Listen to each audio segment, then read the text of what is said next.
3点，你永远要感谢给你逆境的众生。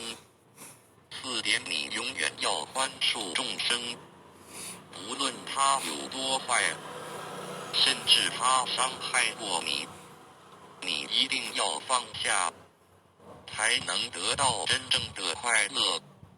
5点，当你快乐时，你要想，这快乐不是永恒的。当你痛苦时，你要想，这痛苦也不是永恒。6点，今日的执着会造成明日的后悔。7点，你可以拥有爱，但不要执着，因为分离是必然的。8点，不要浪费你的生命在你一定会后悔的地方上。